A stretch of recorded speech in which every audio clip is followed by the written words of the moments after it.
I'd like to welcome you to the second day of the Tri-State Catalyst Board. I am Dick Nielsen, the president of the club. Barbara Warren is our president-elect.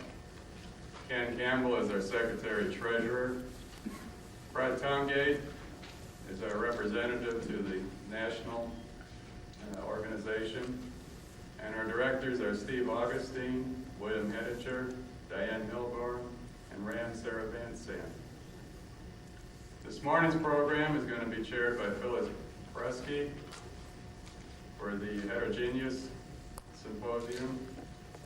The Homogeneous Catalysis Symposium will be chaired by Dwayne Dombeck. At this time, I'd like to turn the meeting over to Phyllis Bresky, who will introduce our first speaker.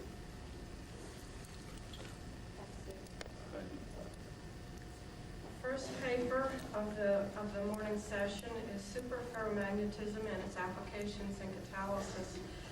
This paper is going to be given by Jianmin Zhao. Its co-authors are Z. Feng, F.E. Huggins, and G.P. Huffman. Zhao has a PhD in physics from West Virginia University. He's currently a research associate at the Consortium for Fossil Fuel Liquefaction Science at the University of Kentucky. Look forward to hearing on this topic.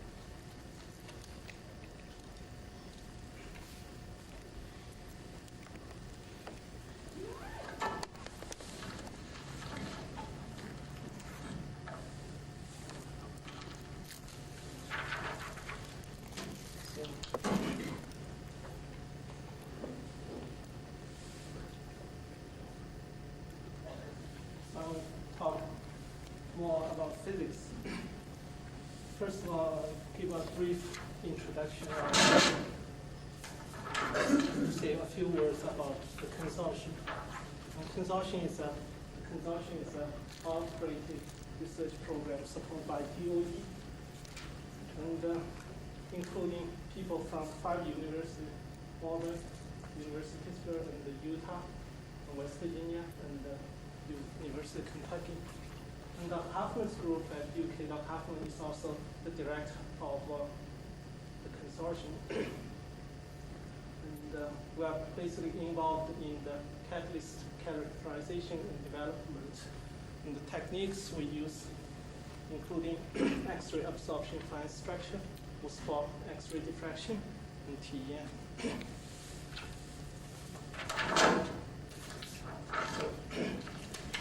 I will talk first. I will give a brief summary of our previous work on a catalyst system. It's we call ferrihydride catalyst for direct cold liquefaction. And then I'll give a background about superparamagnetism and discuss the application of ferromagnetism on support catalyst interaction and on the impregnant iron catalyst on core. So first, what is ferrihydride? Maybe it's not familiar name by Earth. This is a name given by geologists, and it's considered as one of the 8 major iron oxide, hydroxide. And these are the familiar phases like hematite, magnetite, and ferrihydride is less known, and also the exact structure and the composition is still a controversial subject. The preparation of ferrihydride is very simple. We start with ferric nitrate solution, and then you add ammonium hydroxide, you will see precipitates. And after wash and drying, you will get ferrihydride. The surface area of the material is about 200 meters per grad, and the particle size is quite small, about 30 to 50 angstrom. And this is a precursor for the formation of goethite, and also it can be used for absorbent in aquatic solution. For catalyst, somebody has tested for some dehydrogenation of 1-butane, and we use this catalyst as a disposable catalyst for direct cold liquefaction. the major problem for ferrihydride is it quickly agglomerate and transform to hematite. So at temperature around above 200 C, and the small particles will agglomerate and resulting losing a surface area, and particle size will substantially bigger, and it transform from amorphous to crystalline hematite. And if you look at it using X-ray diffraction, the material this is the X-ray diffraction of ferrihydride. And I'm basically talking about two-line ferrihydride, because if you look at the X-ray diffraction of the material, it shows very broad two lines. Another better crystalline ferrihydride phase is called six-line ferrihydride, because it has 6 diffraction lines. So from X-ray diffraction, basically, we cannot tell much about the structure of ferrihydride. And we use X-ray absorption fine structure, and we proposed a new structure model for ferrihydride. And we find it has a very interesting surface structure. The bulk part of the material is similar to goethite, which is FeOOH. Iron is coordinated by 6 oxygen or OH group. But at surface, the iron has a tetrahedral symmetry. And then often if the catalyst is properly dried, and then it will lose one bond and becomes coordination unsaturated.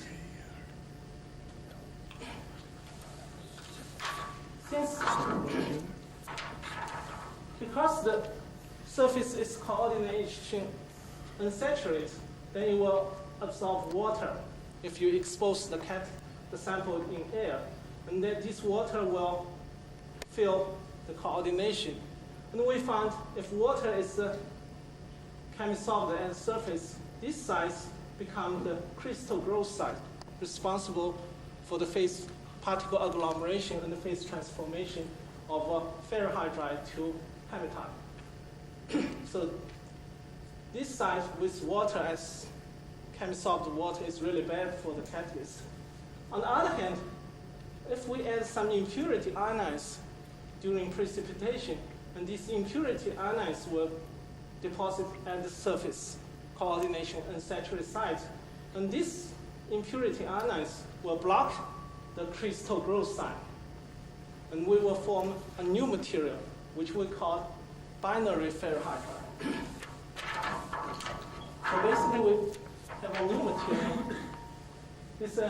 The bulk part is ferrihydride.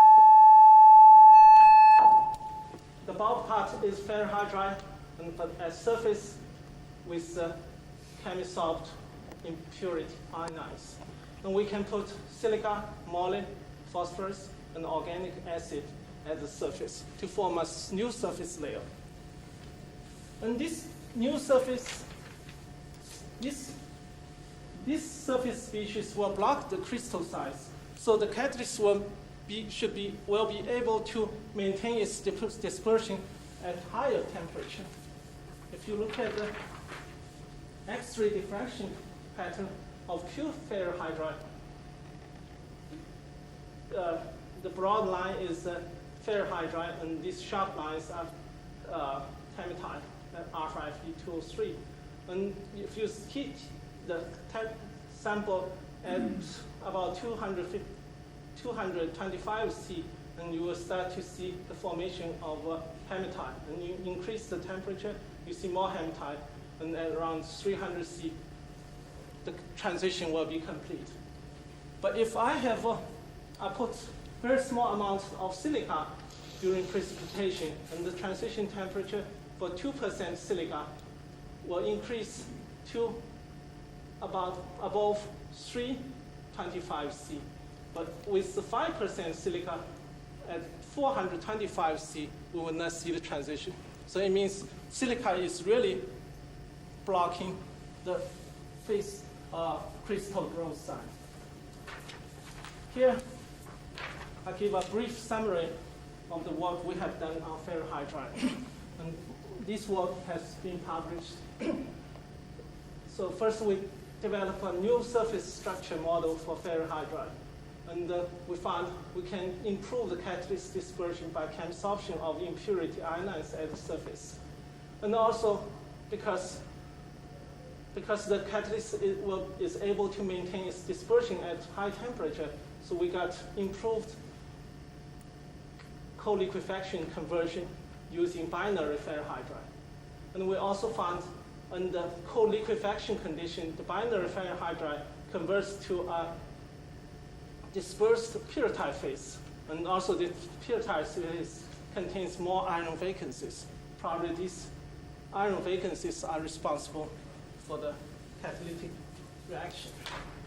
Now, let me jump to, and we all jump to a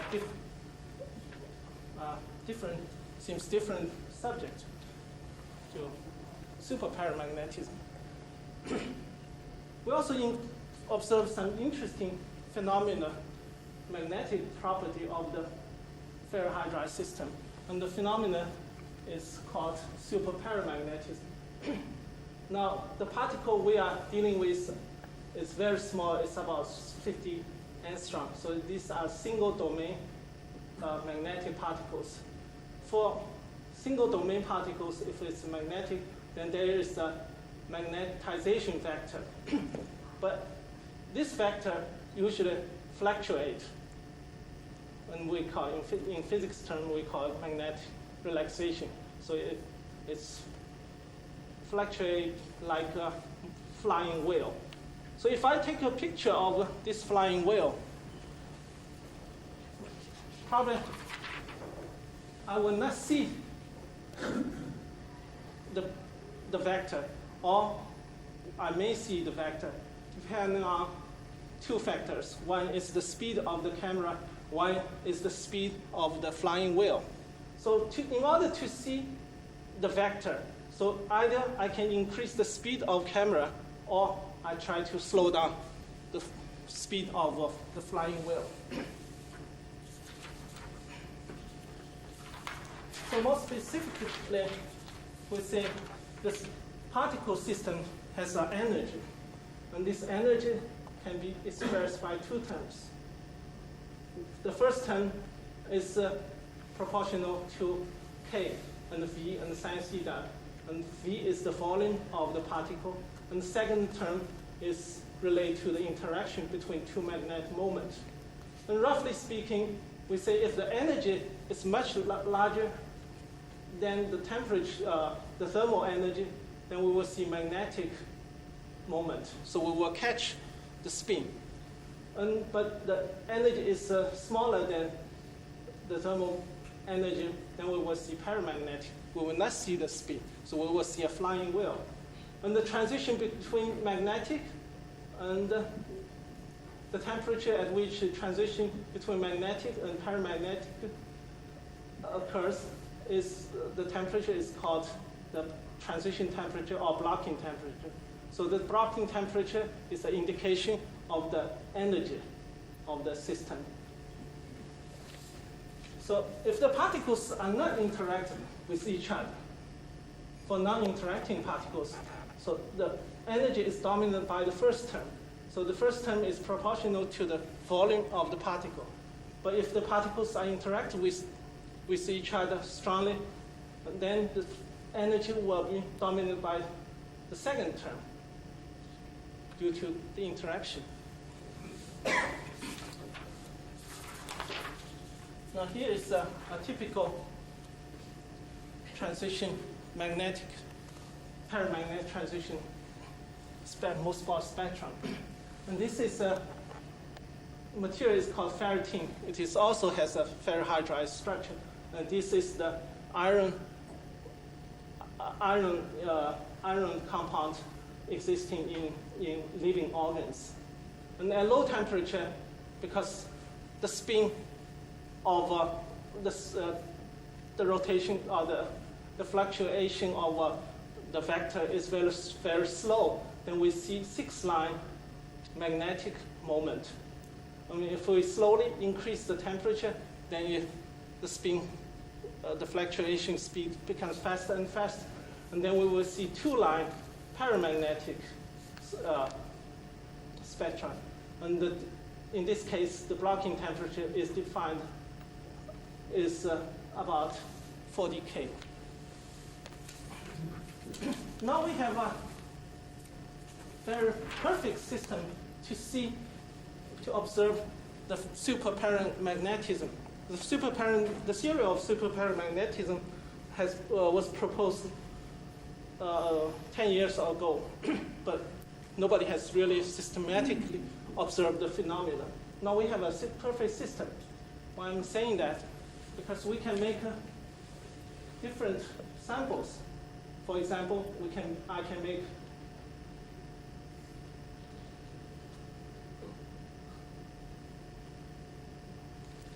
Push it in. Just push it in and leave it. Push the top in and leave it. It's on now. Okay. For example, I can make a pure ferrohydride, and these particles are naked particles. The interaction between the particle will be very strong. Then I can coat the particle with some silicate species, and then somehow I weaken the interaction, and I can increase surface coating and further weaken the interaction. And also, I can completely separate the ferrohydride particles by impregnating the ferrohydride on silica support. So there will be no interaction between the particles. So I can predict in these four cases, the total energy E1 for E1 is the total energy for pure ferrohydride will be greater than E2, then E3, and E4. Let's look at the Mooseball spectrum.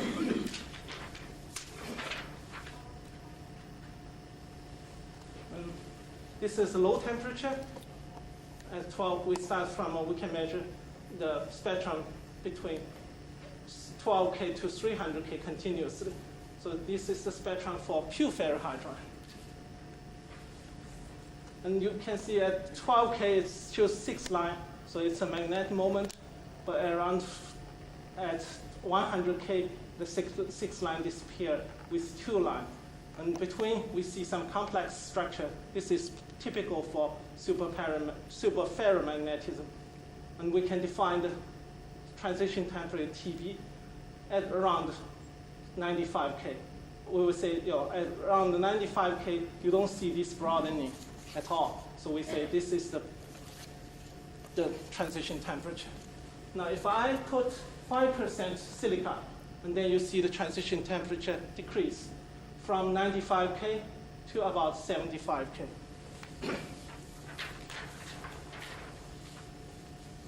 Now, 10% silica.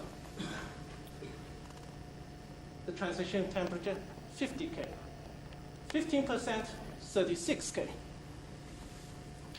How about the ferrohydride impregnant on silica? There's no interaction, so we will expect the transition temperature will be further lower. It's about 20K. Also, you see the spectrum, the feature of the spectrum are very different. In this case, you see both 6 line and 2 line pattern at the same time. This is typical for superparamagnetism. The spectrum we see here, you see you don't see 6 line, 2 line patterns at the same time. And this spectrum is called superferromagnetism. So this is an interesting phenomenon. Probably it's also interesting for the catalyst development, because we can observe the interaction between nanoparticles. So it will give us some indication about particle agglomeration and the catalyst dispersion. Also, we can get some idea about the nature of the particle interaction, whether there is surface layer at the particle on the particle surface, whether there is an impurity ionized at the surface or not. So here I give two examples of the application. First one is we discussed the influence of support on catalyst surface. And second, I will talk about impregnant iron catalyst on coal.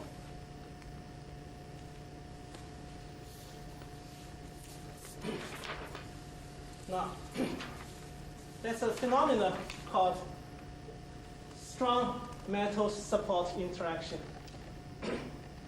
Because we all agree that with the support, we can significantly increase the catalyst dispersion. But on the other hand, the support certainly influence the performance of the catalyst. For example, if iron oxide, pure iron oxide can be completely reduced at about 400 C when unsupported, but requires significant high temperature when supported on silica, aluminum, or magnesium. And also we find the catalytic performance of the catalyst depending on silica or is dependent on the support. There are two models to explain this phenomenon. The first model, the most popular two models, one is called electron transfer model. Consider that there's an electron transfer process between the small particle and the support. And the second model is called declaration model. The presence of a submonolayer amount of titanium. Most people study this case for titanium support catalyst. And the titanium species probably are present at the surface of the catalyst particles. In case you are not familiar with the subject, there's book you can on this subject.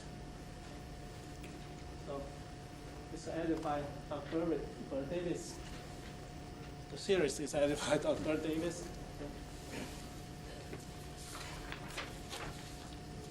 So for iron suppose on silica, probably I believe that if you add a ferric nitrate solution, mix ferric nitrate solution with the silica support, there are some silicate ions will be dissolved to the solution. And after precipitation, then these silicate ions will consequently deposit at the surface of iron particles to form a surface layer. So to prove this point, I start with silica gel, and I mix the silica gel with water, and then I filter out the silica gel and use the water contain some silicate ions to make ferrihydride. And then I look at the Mossbauer spectrum. And this is the Mossbauer spectrum. This is not support catalyst, but it's prepared with a solution containing some silicate ions. And you look at the transition temperature. This is about 60 K. And you compare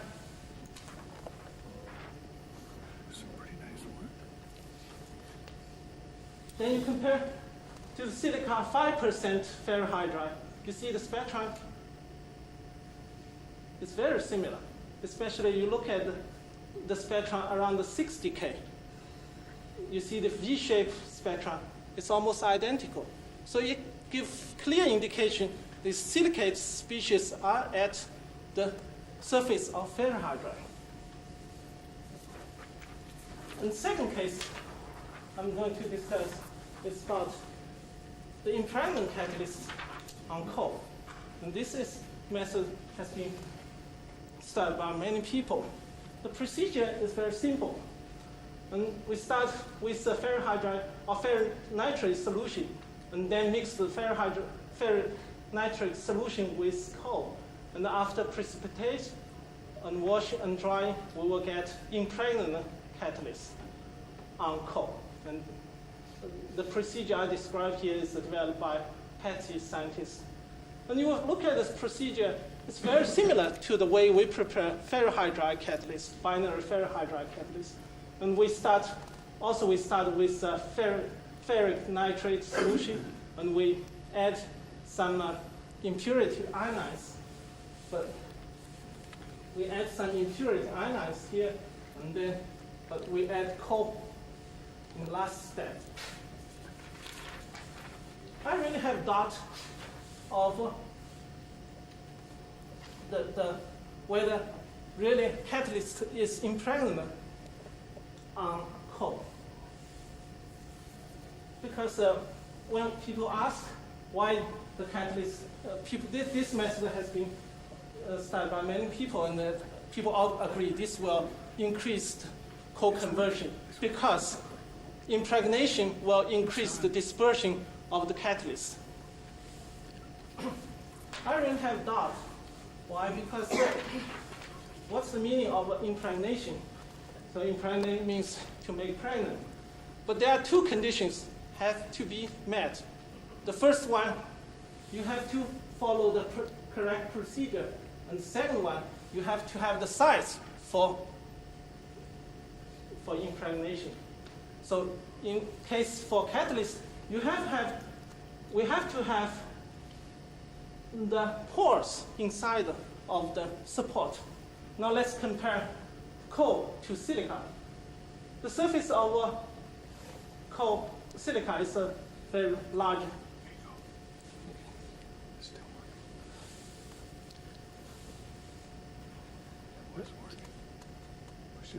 Just push it and leave it there. It's very deep. No, push the top in and don't pull it back. Just push. Sound, but it's not showing. No, push it. Battery, yeah. Let's put some.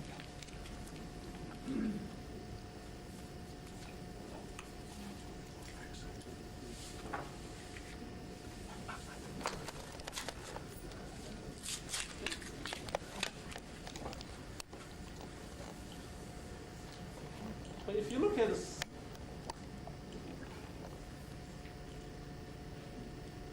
the surface area of coal, measurement of the surface area of coal depend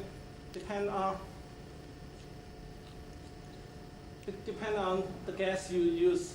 If you use nitrogen gas, then the surface area is very small, about 10 meters square meter per gram. But if you use CO2 gas, then the surface area is much larger because CO2 molecular size is smaller than nitrogen molecular, because the pores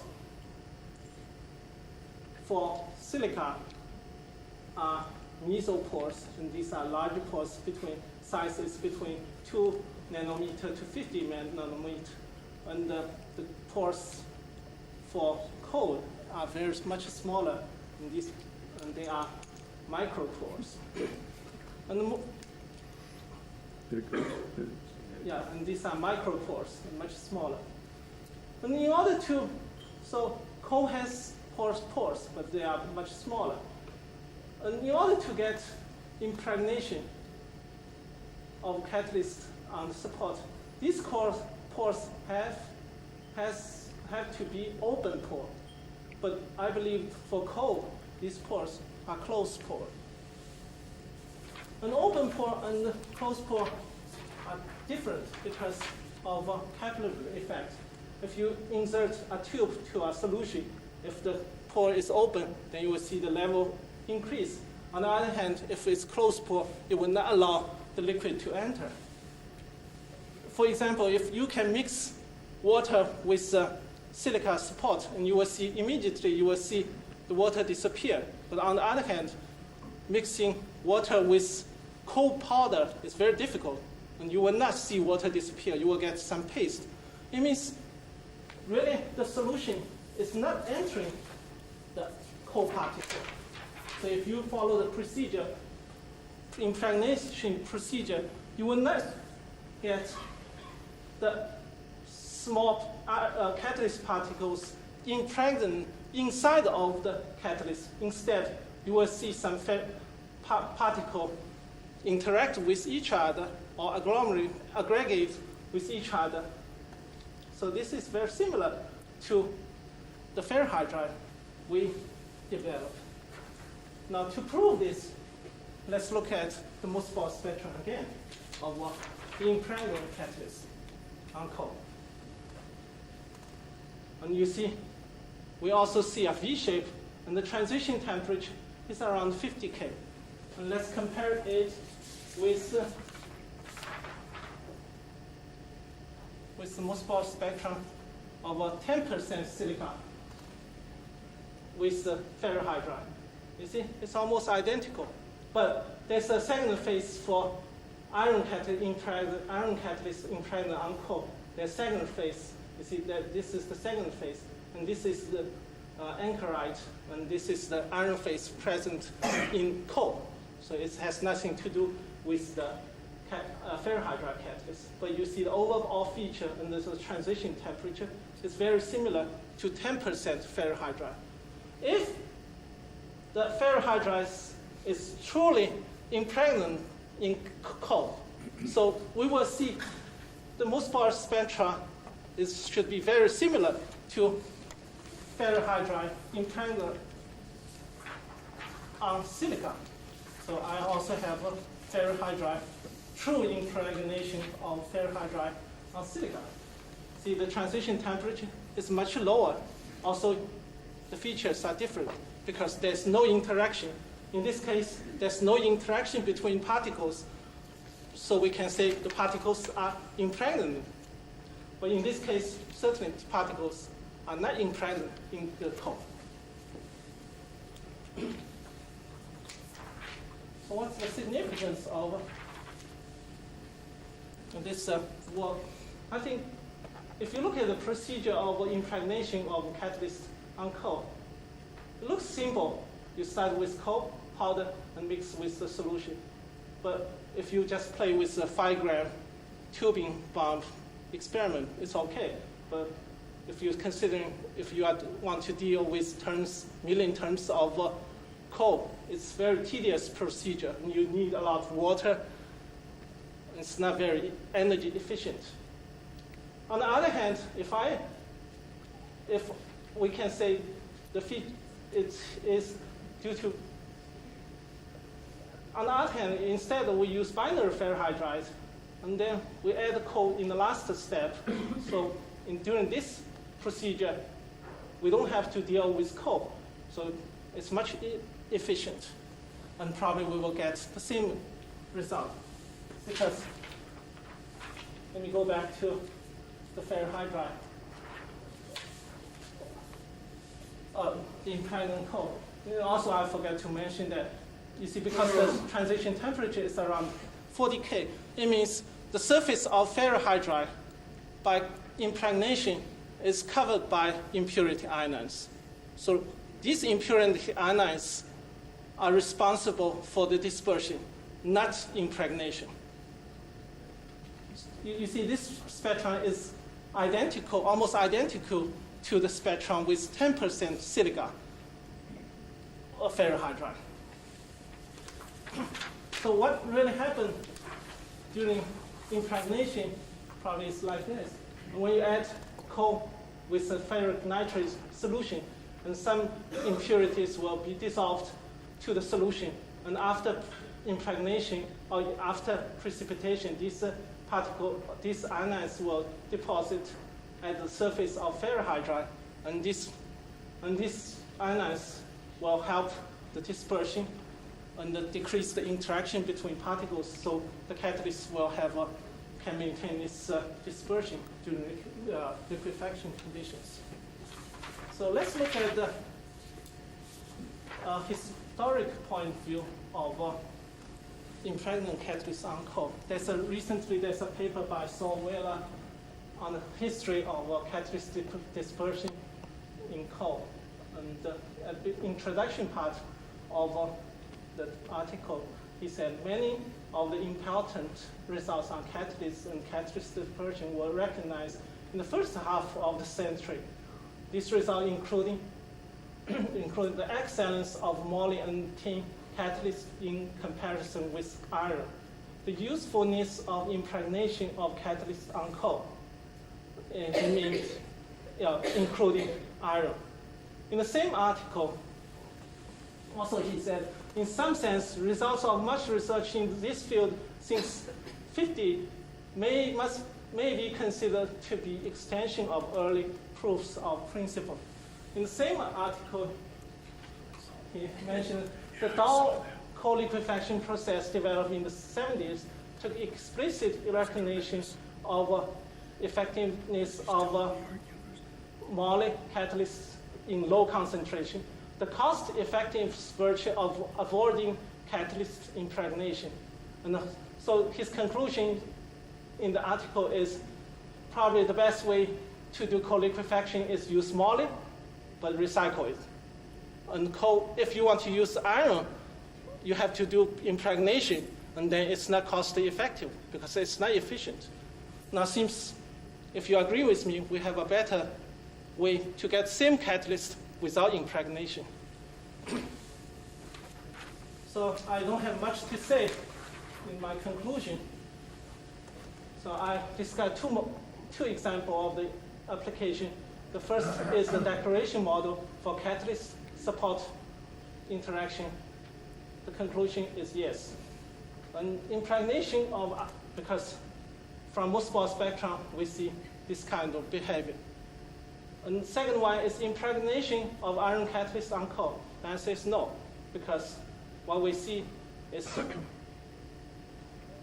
it's not just impregnation. Instead, particles are interacting with each other. Thank you.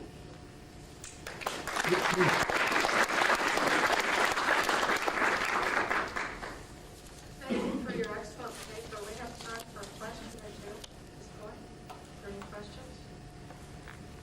Steve? Just have one. You looked at different loadings of silica as you coated your particle, Yeah. and you had different transitions. Yeah. Those give you different energies of transition. Is there a correlation saying that you've got an average silica coating versus an average, it will give you an average thickness of that layer Yeah. versus that energy of transition? What Yeah. would that look like? Would it be a straight line? And the second question kind of builds off of that. Is that material specific? Would say a moly covering look different than silica covering versus? Yeah, of course, if you add, because the interaction between particles depends on the distance between particles. If you add moly, probably you add 5% moly instead of 5% silica, probably the spectrum will be a little bit different. But still, you will see the transition. But that would be a physical difference rather than a chemical difference. Of course, there's a chemical difference too. And also your first question, you say whether there's a linear relationship. It's not linear. I would not say it's linear. Does it look like an Arrhenius fly? I mean, No, it's just consistent decrease of the transition temperature as you increase the surface absorption. But non-linear probably is a curve. Yes, in the back? Okay, you mentioned you have some little factors that support the Yeah, it's published, so I'll give you a paper. In order to be active for this catalyst, you have to add sulfide indication, convert it into ferromagnetic. Yeah, I have to add some anions. Sulfur.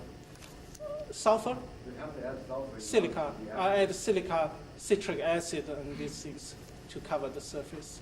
Right, but it's not active. Huh? It's not a co-liquefaction catalyst. Co-liquefaction catalyst is Yeah, Isosulfide. you see, these are small particles, so these are not actual catalysts. The catalyst is the pyrrhotide. right. And we, Right. at the beginning of my talk,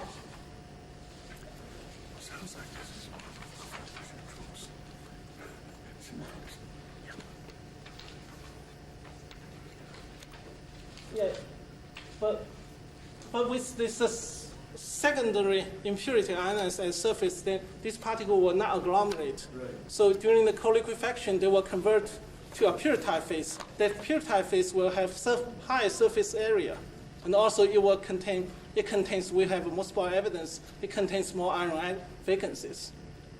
Yes, my question is, Yeah. when you add silica into the system, Yeah. that interfere with the transformation of Yeah, iron oxide into yeah, iron sulfide? yeah. Because that In fact, it's good. or It- decrease the rate or Yeah, it's good for the formation of pyrrhotite, because when you look at the phase diagram of pyrrhotite, usually the transition between two-phase monoclinic and hexagonal phase occur around 300 C. And then we found if we use the binary ferrohydride, we can increase the transition temperature. And the significance of the increase is we can have more iron vacancies in the pyrrhotite phase. okay, how much sulfur to iron ratio do you Yeah, you should 1:1 or 2:1. weight ratio? Or Yeah, weight ratio. We put more sufficient sulfur. We use DMGS, I think.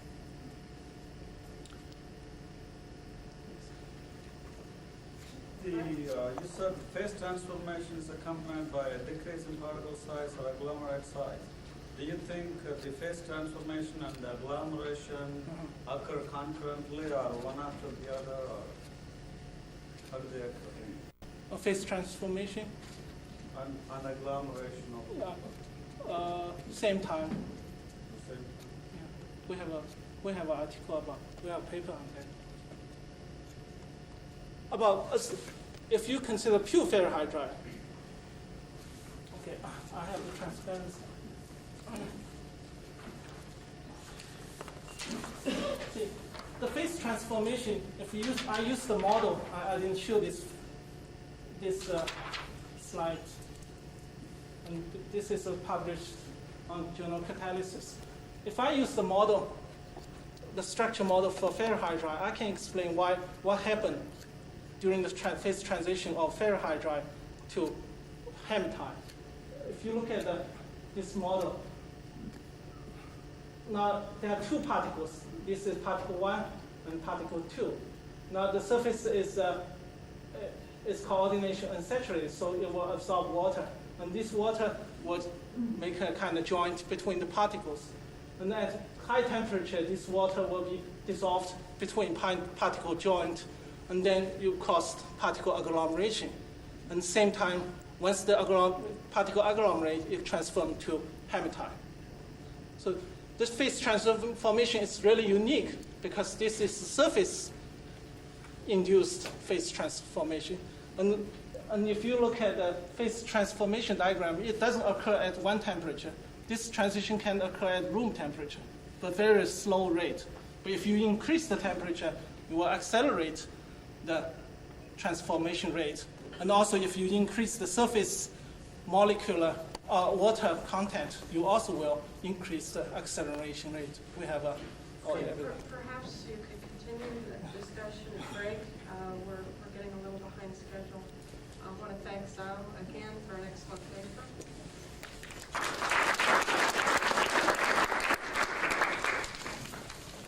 It's my pleasure to introduce someone who needs no introduction.